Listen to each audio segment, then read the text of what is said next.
Hello and welcome to English in Advance. I'm your host, Jessica, and this is the podcast designed to help you move beyond the textbook and start speaking English naturally, confidently, and fluently. Today, we are diving into a topic that might sound simple, maybe even a little boring, but I promise you, it is one of the most essential topics for real-world conversation. We are talking about the daily routine. Now, I know what you might be thinking. Jessica, I am an intermediate learner. I already know how to say, I wake up at 7 a.m.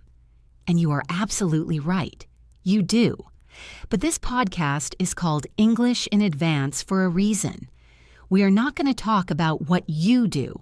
We are going to talk about how you talk about what you do. There's a huge difference between saying, I eat breakfast, and I usually just grab a coffee on the go. One sounds like a textbook. The other sounds like a real person. Our goal today is to give you the language, the phrasal verbs, the collocations, and the natural expressions you need to describe your life. When you meet new people, when you make small talk with colleagues, when you catch up with friends, what do you talk about? You talk about your day, your week, your habits. Mastering this language is the key to connection. So if you are ready to stop sounding like a beginner and start sounding like a fluent, natural speaker, you are in the right place. Let's get started. First, let's set the foundation. The grammar of routines is, of course, the present simple tense. We use this tense to talk about habits, facts, and things that are generally true. I work in an office. She lives in London. The sun rises in the east. You already know this. But the art of using it well is in the details. We rarely just say, I drink coffee. It's too simple.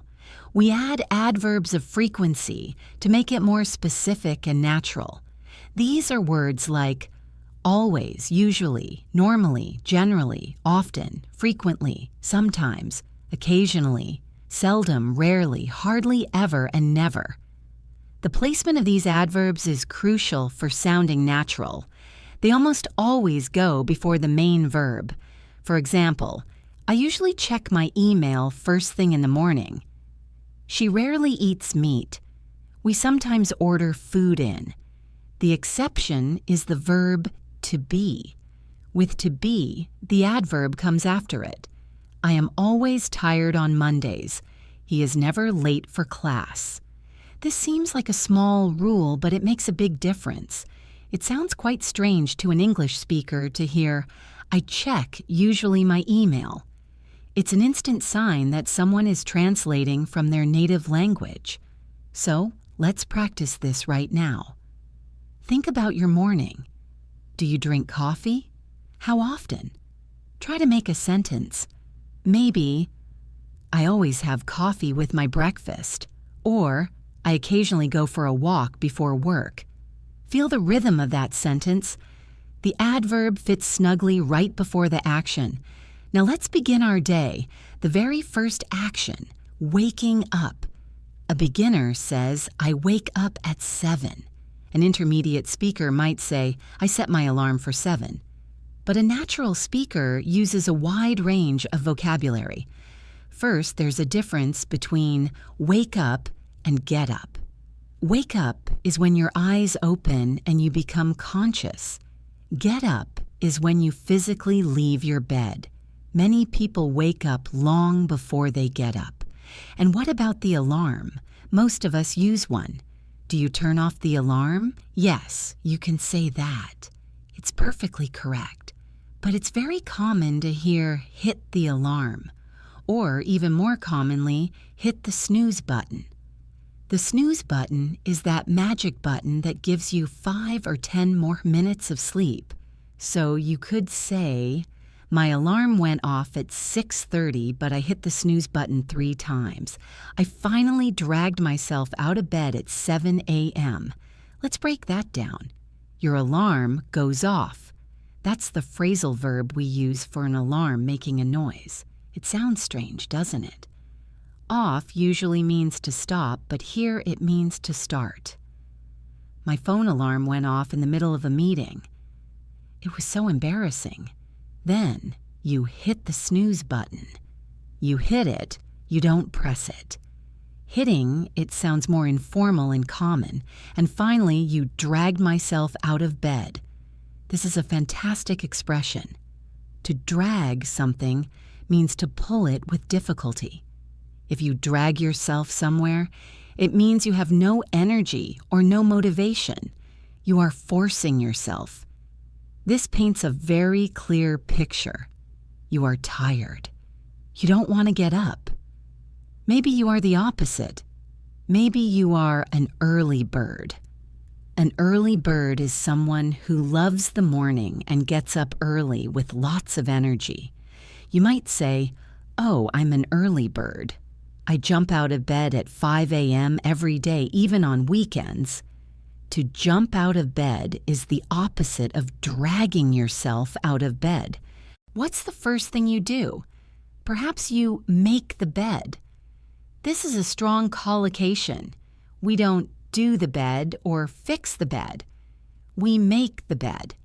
It means arranging the sheets, pillows, and blankets nicely. Some people make the bed every single day like clockwork. Like clockwork is a great idiom meaning perfectly regular, dependable, and on time. My dad calls me at 8 p.m. every Sunday, like clockwork. After that, maybe you head to the bathroom. Head to or head for is a very natural way to say go to. It's more casual. I'm heading to the store. Do you need anything? In the bathroom, you might wash your face, brush your teeth, and take a shower. Notice we take a shower or have a shower. In American English, take a shower is more common. In British English, have a shower is very common. Both are perfectly fine. If you are in a hurry, you might just have a quick rinse or freshen up. Freshen up is a useful phrasal verb that means to quickly wash and make yourself look clean and neat. We have 10 minutes before dinner. I'm just going to freshen up. Then it's time to get dressed. This means to put on your clothes. If you are going to work, you might put on a suit. If you work from home, you might just throw on a t-shirt and some sweatpants. The phrasal verb throw on is excellent. It means to put on clothes very quickly and casually, without much thought. I just threw on some jeans and went out. Now, let's talk about the most important meal of the day, or perhaps the lack of one. Breakfast. You can eat breakfast, of course, but you can also have breakfast. You can make breakfast or fix breakfast. Fix is a very common informal American English way to say prepare or make food. What are you doing? I'm fixing us some lunch. What do you have? Maybe you have a bowl of cereal or a slice of toast. Or perhaps you are in a hurry. This is where the best language lives. If you don't have much time, you might just grab a bite. To grab a bite means to get something to eat quickly. I don't have time for a full meal. Let's just grab a bite at that sandwich shop. You might just grab a coffee. Notice the verb grab. It's fast, it's informal, it's natural. What if you eat while you are commuting? We call this eating on the go. I don't have time to sit down for breakfast, so I usually eat a banana on the go. Or maybe you don't eat at all. You just skip breakfast. I know it's unhealthy, but I skip breakfast most days. I just have a cup of coffee. So, let's try to put this all together in a natural-sounding description of a morning. A beginner might say, I wake up at 7, I take a shower. I eat toast, I go to work. A fluent speaker might say, well, my alarm goes off at 7, but I usually hit the snooze button a couple of times. I'm definitely not an early bird. I finally get up around 7:15, make the bed, and then hop in the shower. For breakfast, I'm usually in a rush, so I just fix myself some toast and grab a coffee to go. If I'm running late, I'll just skip breakfast entirely. Do you hear the difference? It's the same information, but it's richer, it's more expressive, and it's full of phrasal verbs and collocations. This is our goal. Let's give you a moment to practice. Think about your own morning. Try to describe it, speaking out loud if you can. Don't use "I wake up." Start with "My alarm goes off at," or "I'm an early bird, so..." Try to use one of these new phrases. Hit the snooze button, drag myself out of bed, make the bed, freshen up, throw on some clothes, or grab a bite on the go. Go ahead. Try to build a few sentences. This active practice is what builds fluency. All right, we are dressed, we've had some coffee, and now it's time to go to work or school. This next part of our routine is the commute. The commute is the journey you make from your home to your place of work or study. How do you talk about it? You can go to work, but it's more common to talk about how you go. You drive to work. You take the bus, take the train, or take the subway. Notice the verb take for public transport. You don't go with the bus. You take the bus. You can also ride your bike or simply walk to work. A very common and natural phrasal verb is head out. This means to leave your home. What time do you head out in the morning? I usually head out around 8:15. Now, the commute is not always smooth. In fact, it's often a great topic for small talk because people love to complain about it. If you drive, you might get stuck in traffic. This is a perfect collocation. I was late this morning because I got stuck in traffic for 40 minutes. We also talk about rush hour. Rush hour is the busy time of day when everyone is commuting, usually around 8 to 9 a.m. and 5 to 6 p.m. The rush hour traffic was bumper to bumper today. Bumper to bumper means the cars are so close they are almost touching. If you take the train, it might be crowded or packed. The subway was so packed this morning I could barely move. What do you do during your commute? Maybe you listen to podcasts like this one, or you catch up on emails on your phone. Catch up on is a fantastic phrasal verb. It means to do something that you did not have time to do earlier. I use my train ride to catch up on the news. You can also catch up on sleep or catch up on your favorite TV show. If you have children, your morning routine might be even more complex. You have to get the kids ready for school. Then you might have to drop them off at school. Drop off means to take someone or something to a place and leave them there. I drop the kids off at school, and then I head to the office. The opposite, which we'll get to later, is pick up. So a natural description of a commute could be, I head out around 8 a.m. I usually take the train to work. It's not too bad, but it gets really packed during rush hour. I just put my headphones on and catch up on some podcasts. How about you? What is your commute like? Do you drive or take public transport? Do you ever get stuck in traffic? Try to describe your journey to work or school. Now we've arrived at our workplace or place of study, the main part of the day. Let's call this the daily grind. This is a very common idiom. The daily grind refers to your everyday work routine, especially when it's boring, repetitive, and tiring. It's often used with a slight sigh. How's work? Oh, you know. The daily grind. What's the first thing you do when you arrive? A beginner says, I start work. A fluent speaker has more specific language. You might need to clock in or punch in. This means to record the time you arrive at work, often with a special card or computer system. I have to clock in by 9 a.m. on the dot. On the dot means exactly at that time. Once you are at your desk, you probably turn on your computer and log in. Then the first task for almost everyone is to check my emails. You might have a period of settling in. This means getting comfortable and ready to start your main task.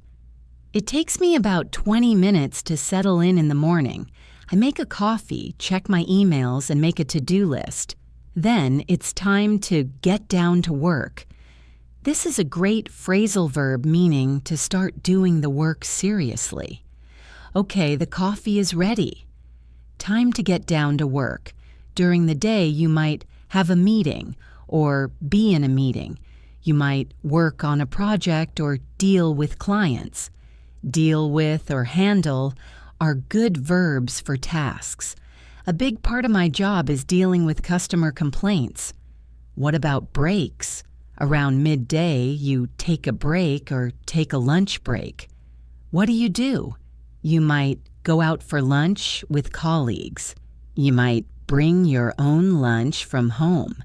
Or if you are very busy, you might just eat at your desk. I was so busy today, I just had a sandwich at my desk. If you need a short break, you might just stretch your legs, which means to go for a short walk after sitting for a long time. I'm going to stretch my legs. I'll be back in 5. Now, let's fast forward to the end of the workday. How do we talk about finishing? You can finish work. That's fine. But it's very common to use phrasal verbs. You get off work. What time do you get off work? I usually get off around 5:30. You can clock out or punch out, the opposite of clocking in. A very common, slightly informal expression is, call it a day. This means to decide to stop working for the day.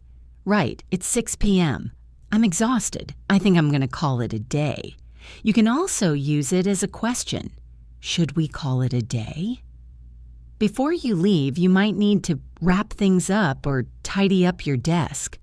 Wrap up is another fantastic phrasal verb that means to finish the final parts of something. Let's wrap up this meeting. It's almost lunchtime. I just need to wrap up this email and then I can leave. So a full description of the workday could sound like this. I usually get to the office just before 9 and clock in. I settle in by checking my emails. Most of my day is spent dealing with clients. I usually take a quick lunch break around 1 p.m. and just eat at my desk while I read the news. We've been really busy lately, so I haven't been getting off until 6. I wrap up whatever I'm doing, log off, and head home. This sounds so much more professional and fluent than I work from 9 to 6. Let's practice this. Think about your job or your day at school. What's the first thing you do when you settle in? What's one task you deal with every day? And what time do you usually call it a day? Try to form a few sentences using these new expressions. You've called it a day, and you are on your way home. This is the evening routine. First, you get home or get in. Get is a wonderful, flexible verb. What time did you get in last night? I got home around 7. What happens next? This part of the day can be very different for everyone. If you have kids, you might have to pick them up from childcare or school. This is the opposite of drop-off. I leave work at 5 sharp so I can pick up my daughter from daycare. On the way home, you might need to run some errands. Errands are small, necessary tasks you do outside the home, like going to the post office, picking up dry cleaning, or most commonly, going to the grocery store. I can't come straight home. I have to run a few errands first. Maybe you need to pick up some groceries.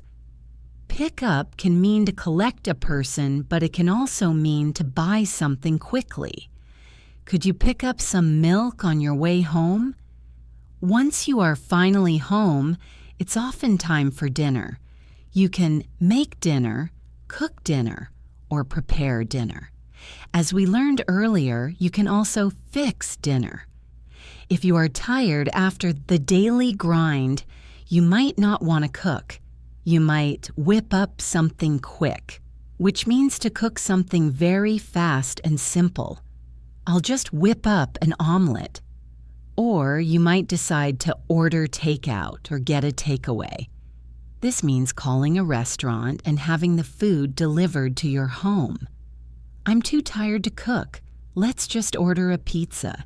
You could also eat out, which means to eat at a restaurant. We eat out about once a week, usually on Fridays. If you have leftovers from the night before, you can heat up the leftovers in the microwave. Heat up is the phrasal verb for making cold food hot again. After dinner, you have to do the dishes or wash up. Or, if you are lucky, you just load the dishwasher. So a description of this part of the evening: I usually get in around 6:30. On Tuesdays, I have to run some errands after work, so I'm a bit later. My husband and I take turns making dinner. Tonight, I'm just heating up some leftovers. I'm not a big fan of doing the dishes, but we don't have a dishwasher. Now we move into the final part of the day: relaxation. How do you talk about relaxing? The most common phrasal verb is wind down. To wind down means to relax after a period of activity or stress. It's like a clock that you wind up to make it go, and now it's slowing down. What do you do to wind down after work? You can also unwind, which means the same thing. I like to listen to music to unwind. You can chill out or just chill. This is very informal. I'm just chilling on the sofa tonight. You can also just relax or take it easy. My evenings are pretty quiet. I just take it easy. What are the actual activities? You might watch TV, but it's more specific to say you watch something on Netflix or stream a show. If you watch many episodes, one after another, you binge watch a series. We binge watch the entire season of that new show all weekend. You might catch up on your favorite shows. There's that phrasal verb again. It's so useful. Maybe you read a book, listen to music, or browse the internet. Browse means to look at things casually without a specific goal. You scroll through social media. If you have a family, you might spend time with your family. In the evenings, we usually spend some quality time together. As it gets later, it's time for bed. You get ready for bed. This includes all the little routines. Brush your teeth, wash your face, maybe you put on your pajamas. When it's time to sleep, a beginner says, I go to sleep. A fluent speaker has many options. You go to bed. I go to bed around 11. You can turn in. This is a nice informal phrasal verb. It's getting late. I think I'll turn in. You can hit the hay or hit the sack. These are very informal idioms. I'm exhausted. I'm going to hit the hay. Are you someone who goes to bed early or late? We already learned early bird for the morning. The opposite is a night owl. A night owl is someone who loves to stay up late. You can call me after 10 p.m. I'm a night owl. I rarely go to bed before 1 a.m. If you stay awake late working or studying, you are burning the midnight oil. This is a great idiom. I have a huge exam tomorrow, so I'll be burning the midnight oil tonight. Finally, you go to sleep, or, more naturally, you fall asleep. Go to sleep is the action of trying to sleep. Fall asleep is the moment you actually enter sleep. I went to bed at 11, but I couldn't fall asleep for an hour. I was just tossing and turning. Tossing and turning means being restless in bed, unable to sleep. Wow, that was a lot of language just to cover one day. But do you see how deep this simple topic can be? Let's try a full evening recap. After dinner, I do the dishes, and then I finally have some time to wind down. I usually chill out on the sofa and binge watch a show or scroll through my phone. I try to turn in around 11. I'm not a night owl, but I'm not an early bird either. I get ready for bed, read for about 20 minutes, and then turn out the light. I usually fall asleep pretty quickly. Now it's your turn. How do you wind down in the evening? Are you a night owl or an early bird? What time do you usually turn in? Try to describe your evening using at least 2 of these new expressions. Speak it out loud. The muscle memory of your mouth is just as important as the memory of your brain. So far, we have built a fantastic vocabulary for describing a typical day. But fluency isn't just about listing habits, it's about conversation. Conversation is a two-way street. This means you need to be just as good at asking about someone's routine as you are at describing your own. A beginner asks, "What is your daily routine?" This question is grammatically perfect, but it sounds like a job interview. It's robotic. It's not how people talk. So, what are some natural, fluent ways to ask? If you want to know about their whole day, you can ask, "So, what's a typical day like for you?" What does your day-to-day look like? This is very professional and common. Can you walk me through your usual day? If you want to ask about a specific time, you can be more targeted. What time do you usually get up? How do you usually spend your evenings? Do you tend to cook at home or do you eat out? Tend to is a wonderful, soft way to ask about a habit. I tend to get tired around 3 p.m. A great way to start a conversation is by sharing something about yourself first. I'm not a morning person at all. Are you an early bird? My commute is terrible. How's your commute? Now, how do you answer these questions? Don't just list facts. A good conversationalist adds color and flexibility. Instead of starting with, "I always," try using these conversational softeners. Generally speaking, I get up around 7. Most days, I drive to work. It depends. On Mondays and Wednesdays, I go to the gym, but on other days, I go straight home.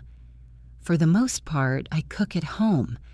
And most importantly, you must show interest in the other person's answer. This is called active listening. Use small words and phrases to show you are engaged. "Oh, really? That sounds busy." "You're kidding. 5 a.m.? That must be nice." "Oh, me too. I can't stand traffic." Let's imagine a short, natural conversation. Alex: "So, Jessica, what's a typical day like for you these days?" Jessica: "Oh, most days are pretty hectic, to be honest. I head to the studio around 8. How about you? Is your new job keeping you busy?" Alex: "It is. The daily grind is real. I'm usually in meetings all morning." Jessica: "Oh, that sounds tiring. What do you do for lunch? Do you go out or eat at your desk?" Alex: "It depends. If I'm swamped, I just grab a sandwich, but I try to get out and stretch my legs." Jessica: "That's smart. I tend to eat at my desk too often. Do you see how that flows? It's a ping pong of question and answer, of sharing and reacting. This is fluency. It's not just your vocabulary, it's how you use it to connect. Here is a practice scenario for you. Imagine you are at a party and you meet a new colleague. You need to make small talk. What question will you ask them about their daily life? Will you ask, "What's a typical day like for you?" Or, "How's your commute?" And when they answer, how will you react? Will you say, "Oh, really?" or "That sounds..." Play out that little conversation in your mind. Now we are going to move to an even more advanced level. Life is not always the same. Our routines are often interrupted.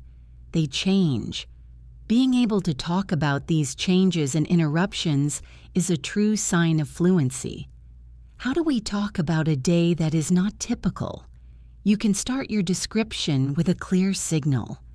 Yesterday was not my usual day. Today was a bit out of the ordinary. Things didn't go as planned today. Let's say you woke up late. I overslept this morning. This is the specific verb. It means you slept longer than you intended to. My alarm didn't go off. I slept in until 8:30. Sleep in means to intentionally sleep late, like on a weekend, but you can use it here to show it was unusual. I was running late all morning. What if something unexpected happened? We use the fantastic phrasal verb came up. Something came up is a perfect, polite, and slightly vague way to say an unexpected event happened. I meant to go to the gym after work, but something came up. Meant to means I had the intention, but I didn't do it. I had to cancel our meeting because something came up at home. Maybe you were delayed. You can say, I got held up at work. This means something at work delayed you. Sorry, I'm late for dinner. I got held up in a meeting, or I got stuck at the office. How do you talk about changes you made to your routine? You can use the structure instead of. Quote. Instead of driving today, I took the bus because my car is in the shop. Instead of cooking, I think I'll order takeout. Sometimes we choose to break our routine because we are bored. You might be stuck in a rut. A rut is a deep track made by a wheel, which is hard to get out of. If you are stuck in a rut, your routine is the same every day, and it's become boring. I feel like I'm stuck in a rut. I just do the same thing day in, day out. So you might decide to shake things up or do something for a change of pace. I'm tired of the daily grind. I'm going to shake things up and join a painting class in the evenings. For a change of pace, let's eat out tonight instead of cooking. This language is incredibly useful. It shows that you are not just a robot who can describe a fixed schedule. It shows you can adapt your language to describe the messy, unpredictable reality of life. Let's practice this. Think about last week. Was there a day that was not typical? Did you oversleep? Did something come up? Did you get held up at work? Try to build a sentence explaining what happened. For example, I meant to cook dinner on Friday, but I got held up at the office, so I just picked up a pizza on the way home. We've covered mornings, work, evenings, and interruptions. Now, let's talk about the best part of the routine, the weekend routine. This is where the language of relaxation and chores really shines. How is your weekend different from your daily grind? The first wonderful difference is waking up. You don't have to jump out of bed. You can sleep in. As we learned, this means to sleep late on purpose. I love Saturdays. It's the only day I get to sleep in. A very British-sounding equivalent is to have a lie-in. I'm planning to have a nice long lie-in tomorrow. Weekends are often a mix of chores and fun. Chores are the necessary, boring tasks around the house. This includes doing the laundry, doing the vacuuming, mopping the floors, and going grocery shopping. Many people run errands on the weekend because they don't have time during the week. You might want to catch up on your chores. I have to catch up on so much laundry this weekend. There's that phrasal verb again.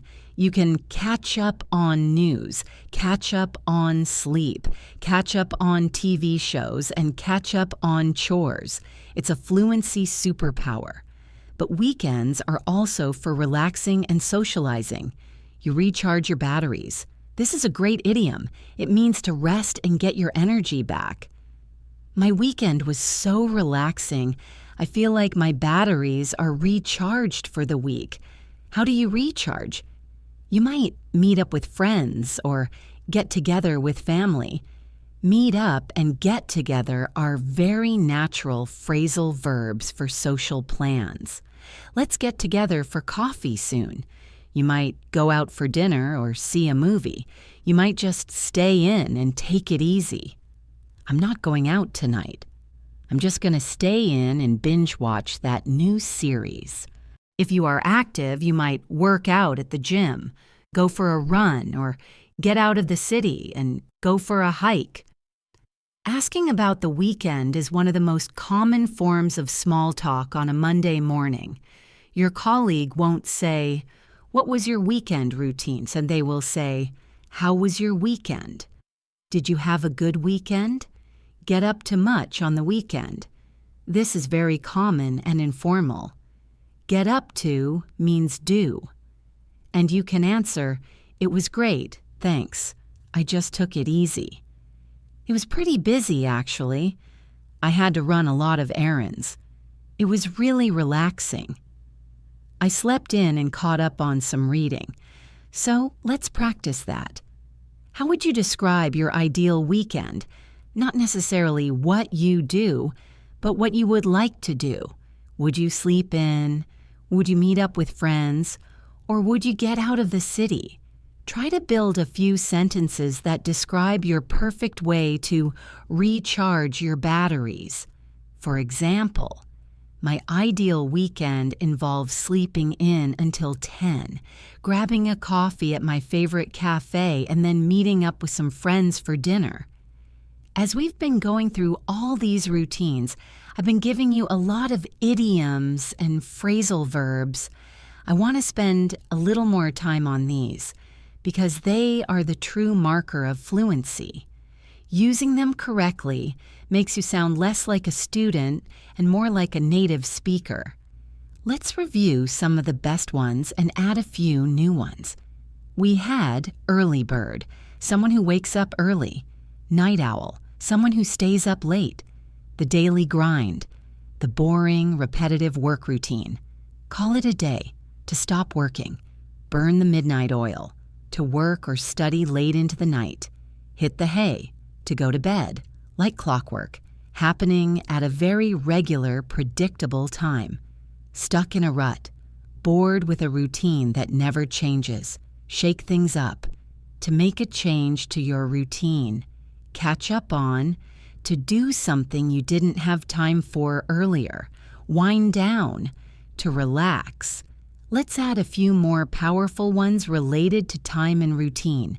Race against the clock. This means you are in a hurry to finish something before a deadline. I was racing against the clock to finish the report before 5 p.m. This is a great way to describe a stressful routine. Every morning, it feels like I'm racing against the clock to get the kids ready and get to work on time. On the dot, exactly at a specific time. The meeting starts at 9 a.m. on the dot, so don't be late. All in a day's work. This is something you say after you've done something difficult or unusual, implying that it's just a normal part of your job. You had to deal with 3 major client emergencies? Wow. A. It's all in a day's work. Make time for, to intentionally create space in your busy schedule for something important. I'm really busy, but I always make time for exercise. It's important to make time for your family. Pressed for time. This means you are in a hurry. You don't have enough time. Sorry, I can't talk long. I'm a bit pressed for time. When I'm pressed for time in the mornings, I just skip breakfast. Using these idioms will make your descriptions so much more vivid and engaging. Instead of, I am busy in the morning, you can say, it feels like I'm racing against the clock every morning. Instead of, I work late, you can say, I've been burning the midnight oil a lot this week. Instead of, I must exercise, you can say, I try to make time for a run even if I'm pressed for time. This is the language that we are aiming for. It's expressive, it's idiomatic, and it's 100% natural. Finally, I want to touch on one last piece of grammar that is essential for talking about routines, especially past routines. We use the present simple for our habits now. But what about habits we had in the past? We use the magic phrase, used to. We use used to talk about a habit or state in the past that is no longer true. I used to smoke, but I quit 5 years ago. I don't smoke now. She used to live in Paris, but now she lives in New York. She doesn't live in Paris now. This is perfect for comparing your old routine to your new one. I used to be a night owl. I used to stay up until 3 a.m. But now that I have kids, I go to bed at 10. I used to take the bus to work, but now I drive. Before I worked from home, I used to get stuck in traffic every single day. When you ask a question, it becomes, did you use to? Notice no D on use. Did you use to live in this neighborhood? When it's negative, it's didn't used to. I didn't used to like coffee, but now I can't live without it. He didn't used to be an early bird, but he had to change when he got his new job. This structure is so important because it allows you to talk about your life's changes. It gives you a way to show history and contrast. Let's do one final practice. Think about your routine 5 years ago. What is one thing that has changed? Try to make a sentence using used to. I used to eat out a lot, but now I prefer to cook at home. I didn't used to exercise at all, but now I go to the gym 3 times a week. I used to sleep in every day, but now I have to get up at 6 a.m. This is a powerful tool for storytelling, and that's what describing your routine is. It's telling the small, important story of your daily life. We have covered an incredible amount of ground today. We started with the simple idea of I wake up, and we've built a massive, flexible, and fluent vocabulary. We learned the difference between wake up and get up. We learned how to hit the snooze button and drag ourselves out of bed. We learned how to grab a coffee on the go instead of just eating breakfast. We talked about the daily grind and getting stuck in traffic. We learned how to clock in, get down to work, and call it a day. We talked about running errands, whipping up dinner, and ordering takeout. We explored how to wind down, binge watch a show, and when to hit the hay. We learned the difference between an early bird and a night owl. We learned how to ask natural questions like, what's a typical day like for you? And we learned how to talk about interruptions when something comes up, or how to compare our current lives to how things used to be. This is how you speak English fluently. It's not about knowing thousands of rare words. It's about mastering the common language, the phrasal verbs, the collocations, and the idioms that people use every single day. The daily routine isn't a boring beginner topic. It's the core of everyday conversation. Thank you so much for joining me here on English in Advance. I hope you found this deep dive helpful and that you feel more confident describing your day. Your call to action for this week is to practice. You can't just listen, you have to speak. So my question for you is this. What is one new phrase or idiom you learned today that you can use to describe your own daily routine? Will you start telling people you're a night owl? Or that you're stuck in a rut and need to shake things up? Or that you're racing against the clock in the morning? Find me on our platform and leave a comment. I love reading your sentences, and it's the best way to make this new language stick. If you found this episode valuable, please consider subscribing to English in Advance, wherever you get your podcasts. And if you have a moment, a positive review helps other learners just like you find our community. This is your host, Jessica, reminding you that fluency is a journey, not a destination. Keep practicing, keep speaking, and I'll talk to you in the next one.